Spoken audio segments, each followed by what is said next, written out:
Brasil Flash TV Internacional, diretamente do Salão do Livro, Salão do Livre, Geneve Palais Expo, edição de número 32, quer dizer, o que essa feira, o que esse Salão do Livro não vem já fazendo em prol da humanidade.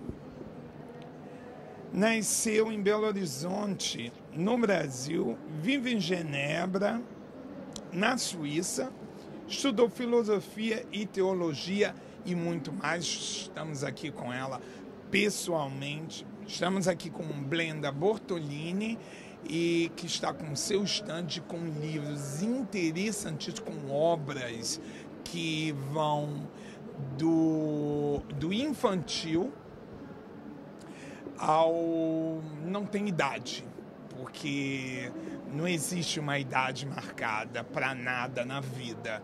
Existe o nascimento e a morte, ela só marca a morte do corpo. Então, o espírito é eterno. Então, por isso, não existe idade para as outras obras que ela realmente escreveu. Então, Blenda Bortolini.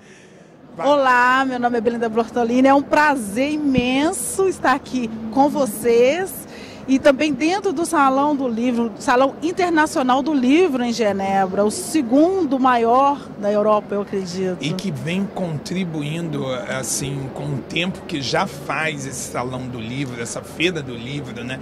Esse evento, esse Festival do Livro, da literatura, vem contribuindo muito com a humanidade, né? Com certeza. E participar, ser incluída dentro, né, desse salão, para mim é uma honra imensa estar aqui participando e representando o Brasil, né, uma parte do Brasil, que essa diversidade que o Brasil ele tem.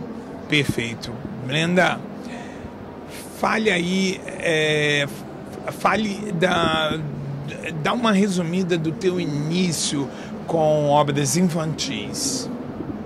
Bom, eu escrevo desde adolescente, então falar de como eu comecei é bem difícil, porque como eu nasci praticamente com 13 anos, eu falo assim, nasci escritora, né, com 13 anos, foi dentro da igreja, montando peças teatrais, escrevendo para apresentação dentro da igreja, mas depois, com o incentivo de professores, pela criatividade, amigos, eu dei uma pausa nos meus projetos culturais musicais e comecei a escrever as minhas histórias a partir de 30 anos. Colocar no papel mesmo e fazer a impressão.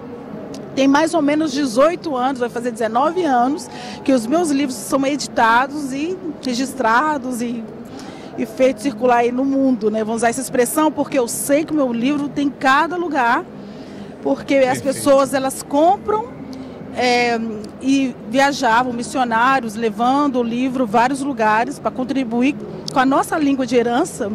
Então eu sei que o meu livro está em muitos lugares. Bem, dentro das tuas obras tem várias vertentes de faixa etária de idade, no caso. Vamos lá, começando pelo infantil, para depois a gente chegar a obras mais sérias, realmente, que tocam o ser humano mais na fase adulta e daí por diante. Vamos começar mostrando algumas das tuas obras para criança. Sim, quando eu comecei a escrever, com 15 anos eu já trabalhava com criança. Como eu disse, na igreja, fazendo teatro, apresentações. E com 15 anos eu comecei a escrever.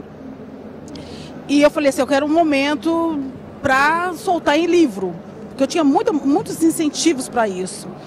Quando chegou um momento da minha vida que eu tive uma grande dificuldade para continuar os meus projetos musicais, que eu tive um estresse, um cansaço, eu fiquei de repouso médico por 3 anos.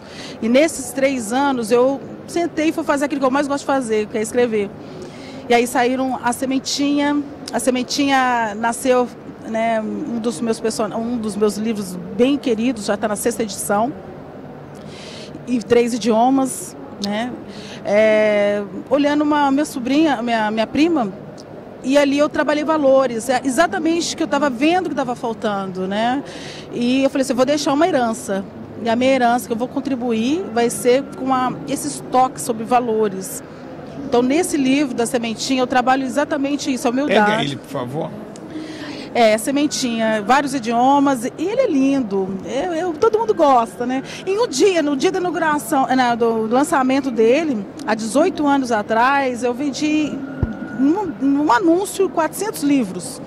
Em um dia, assim, um anúncio. Depois disso, eu já perdi a conta de quantidade de exemplares, porque a gente trabalha com escola, né? É um livro sem final e que a criança ela dá sugestão para a sementinha o que ela deve fazer. Se ela morre, ela não usa essa expressão, né? Se ela esconde debaixo da terra para que ninguém a veja, para que ela possa se tornar uma grande árvore, ou ela é comida de peixe. E assim, bem ilustrado, uma ilustração, se é que posso falar, bem inocente, bem criança, né? Universal, bem criança, com insetos doces, com cores vivas, mas não apelativas. Exatamente. Esse material, ele trabalha muitas coisas, por isso que ele é querido nas escolas. É um livro, toda vez que eu apresento para uma pedagoga, uma diretora, eles são aceitos. Porque eu trabalho a fauna e a flora, porque é semente, né? Eu trabalho as regiões do Brasil, porque é diversificado pelo clima, e trabalho também a questão do alimento, ensinando a criança a se alimentar. Porque tem muitas sementes, né, igual a gente come, né, o milho e outras coisas, que pode ser transformado. Então eu uso muito a sementinha para muita coisa. E como o livro é sem final, exatamente com essa proposta, para escolher ou ser uma árvore, existe variedade de árvores, né, de frutos. Ela pode escolher ser a maçã, ela pode escolher ser a laranja, ela pode escolher ser o que ela quiser ser. E também ela pode ser um alimento para a humanidade. Então a gente trabalha a falta dele, a gente trabalha com ele, então, não tem final. Então a criança, eu tenho 18 anos que eu recebo inúmeros finais. E toda a escola que eu trabalho, a gente monta um projeto que nós plantamos. Então ela escolhe a semente. Quer dizer, ainda e trabalha isso, com a educação, interativo a preservação total, da floresta, tudo que você imaginar. Ecologia, sustentabilidade, tudo que você pensar. Vamos lá, o espetinho. O espetinho não. Espetinho, vamos... O espinhento. O espinhento. Ele espeta. O espinhento. Esse livro é lindo, ele fala sobre o bullying. Também eu trabalho com escola. Aqui as diferenças, né? A gente fala sobre amizade, sobre relacionamentos, para suportar o espinho do outro, né? Todo mundo que consegue suportar a diferença e o espinho, né, do outro. Então eu falo sobre amizade. Ele vai chorar no pé da árvore, que também tinha espinho. E ele vai conversar, ela tem um diálogo profundo com o espinhento, porque ele tinha a mentalidade que ele estava errado de ter nascido daquele jeito, porque ele não era aceito. Quer dizer, exclusão. Aceitar. Não, ele queria mudar a natureza dele para ser aceito, é o que muitos fazem, por isso que esse livro é só para criança. Exatamente. É para adulto também. Acaba o livro tocando na diversidade, exatamente, na tolerância, no respeito. Exatamente, o livro fala exatamente sobre isso. 18 anos esse livro. Assim como outros livros que eu tenho que tem essa mesma idade. O Espinhento. O Espinhento. E esse livro tem final. Ele descobre que os amigos estão por perto. Ele descobre que quem é amigo suporta, aceita, inclui.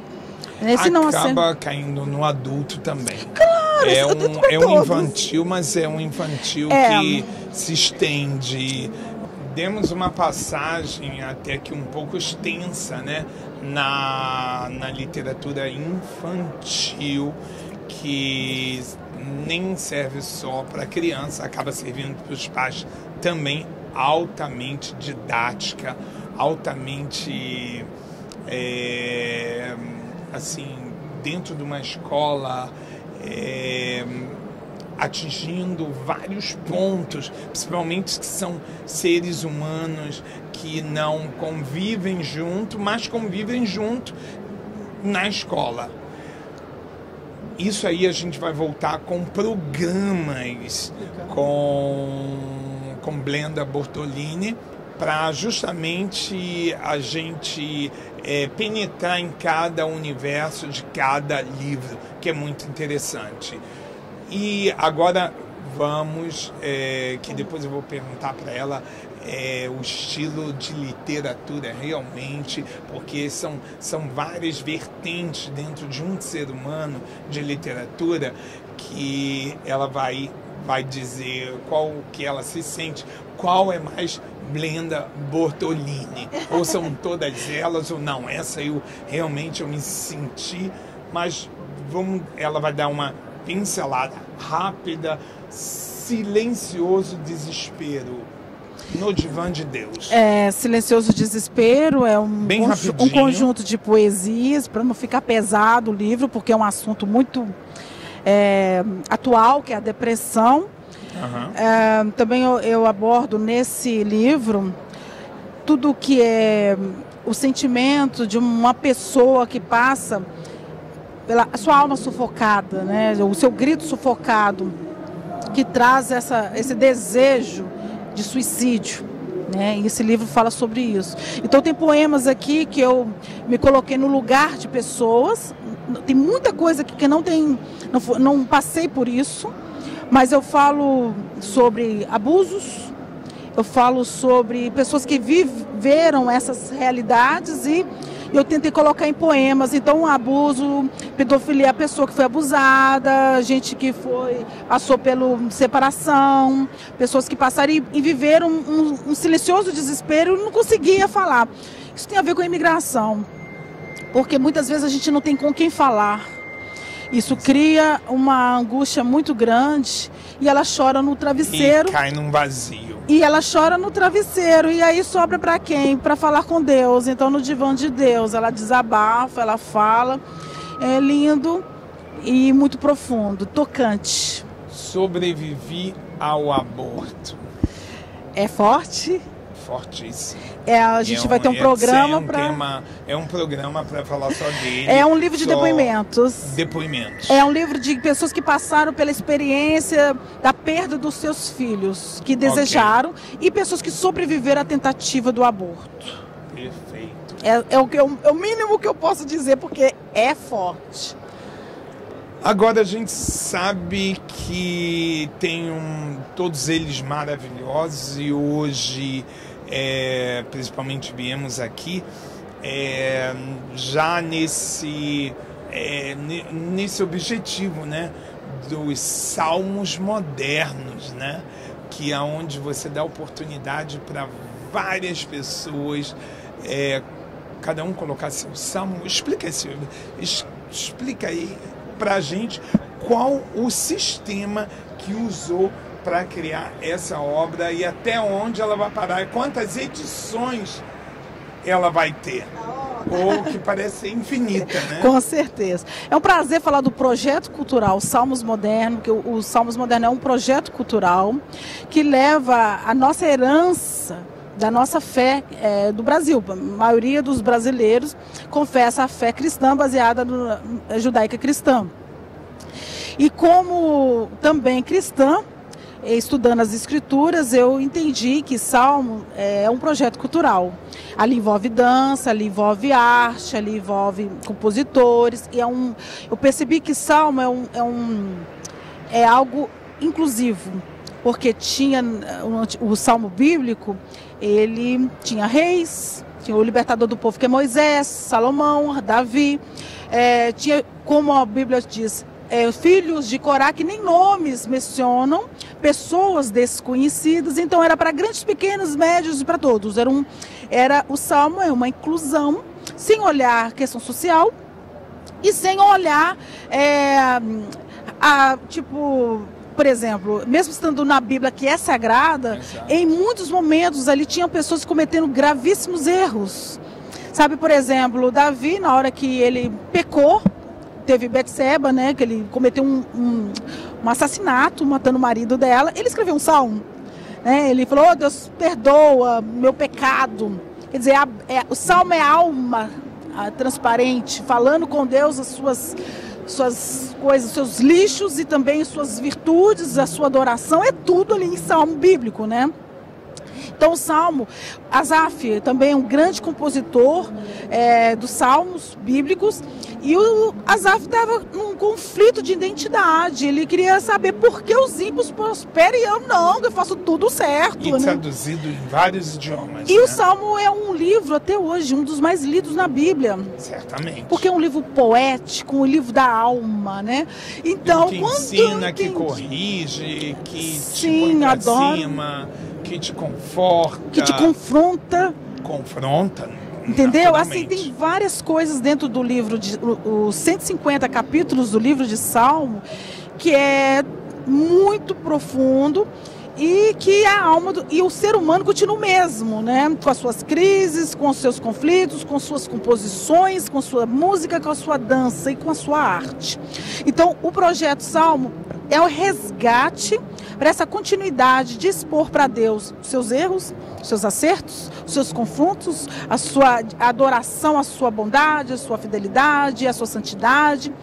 Então, é um livro realmente que é baseado numa cultura. E é um pelo projeto. Que eu vi, tem vários autores ali dentro. Cada um escreveu o seu salmo, né? Exatamente. Então, pelo que eu senti, não tem fim. São várias edições que vão vindo. Exatamente, é inclusão.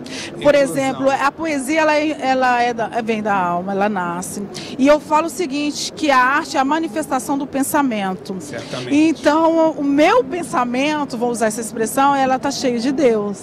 Então eu vou manifestar aquilo que eu penso.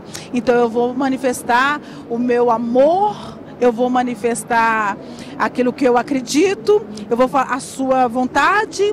E eu falei no primeiro livro, Salmo 1, era aberto, livre, né? Um tema livre, e as pessoas escreveram da melhor maneira que se identificaram com Deus, se identifica com Deus. O Salmo 2, eu fiz ele o primeiro eu fiz no francês, e esse o 2 eu fiz no hebraico, baseando na língua local de Israel.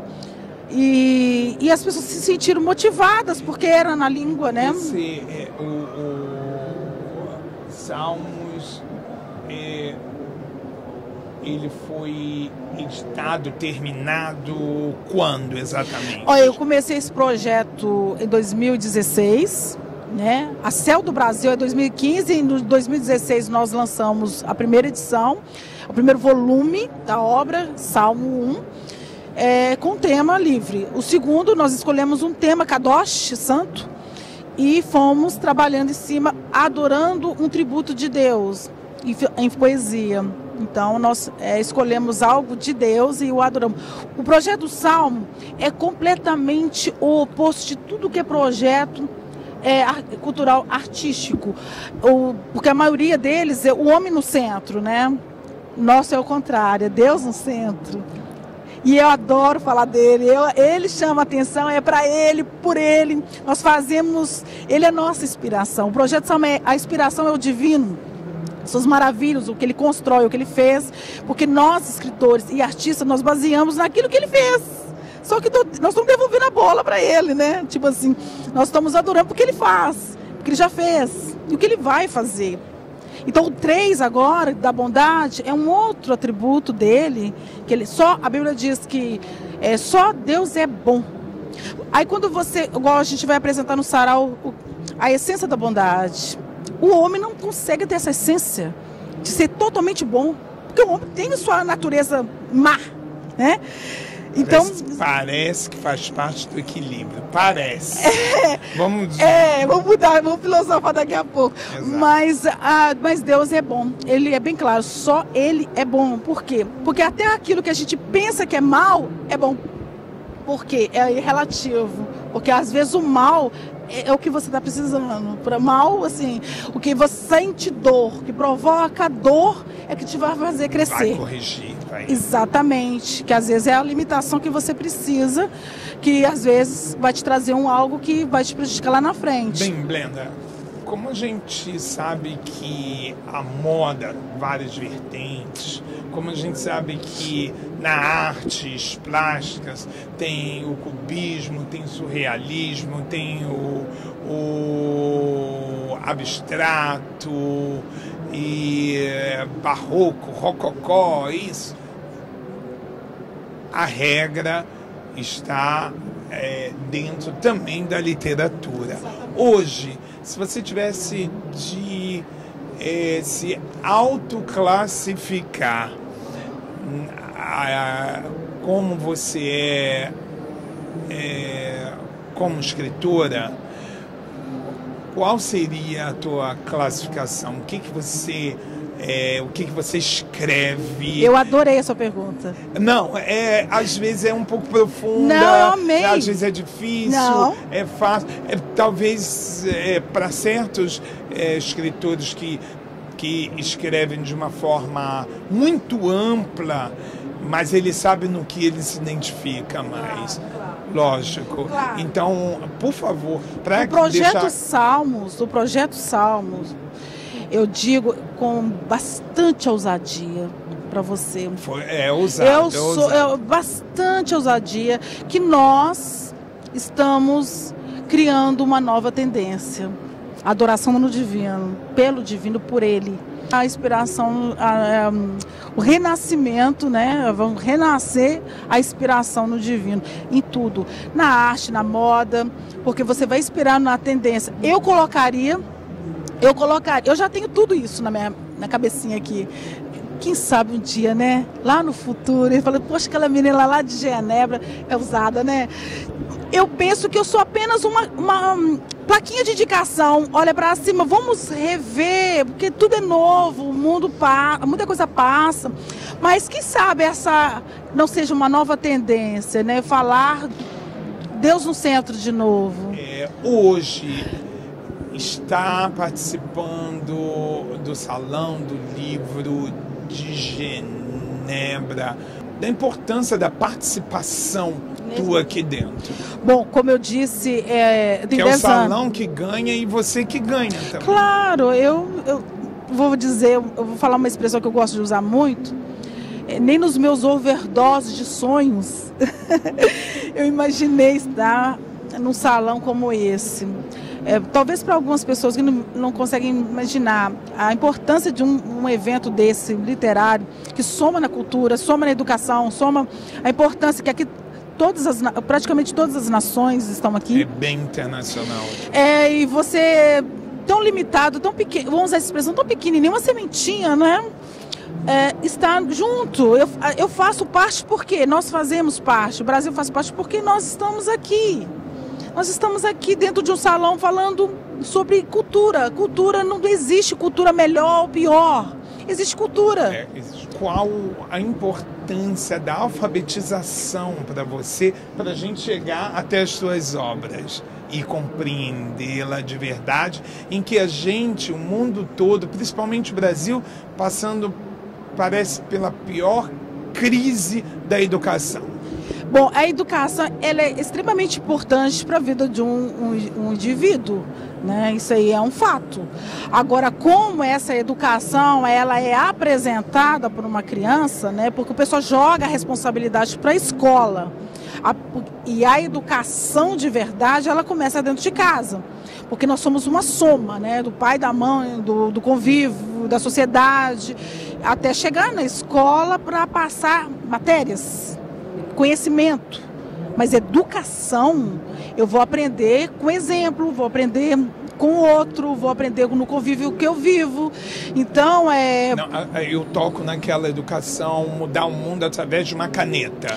Sem sim. saber ler e escrever, não dá. Precisa estudar. Não estou né? falando de princípios, estou falando da educação em si. na técnica. Sim, é extremamente importante. Mas aí eu entro numa questão interessante. O que passar como educação? Isso vai depender muito de quem está à frente, quem está liderando isso, que entende como educação.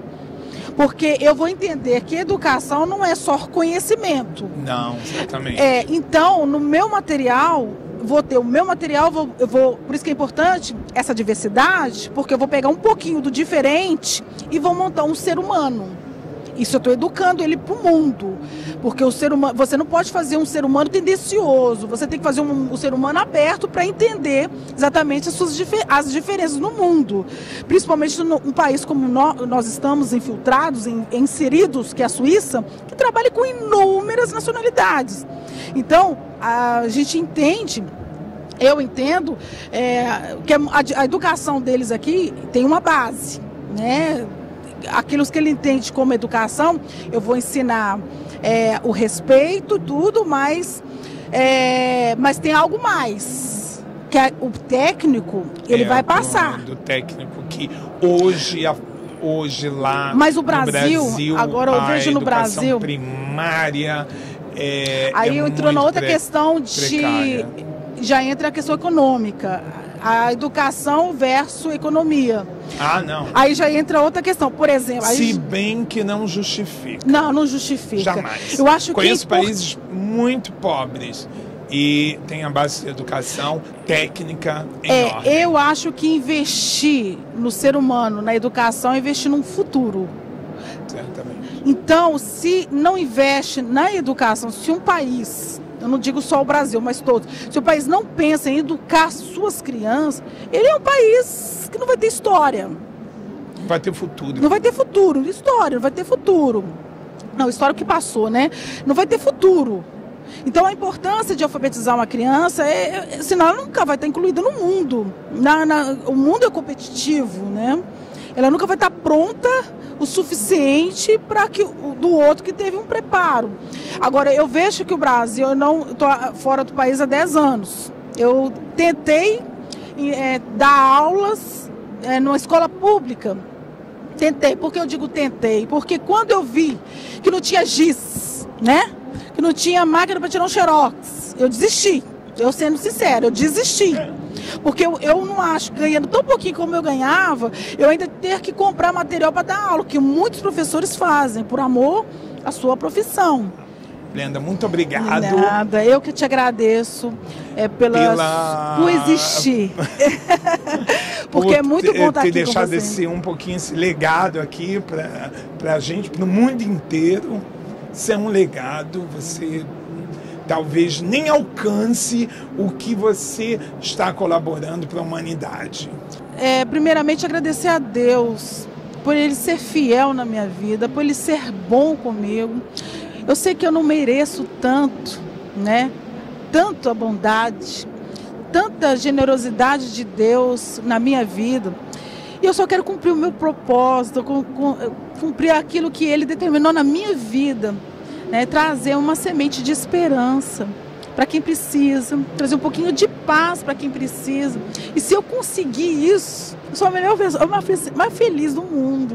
E obrigada a você. E eu quero convidar você, se você ainda não veio ao salão, venha.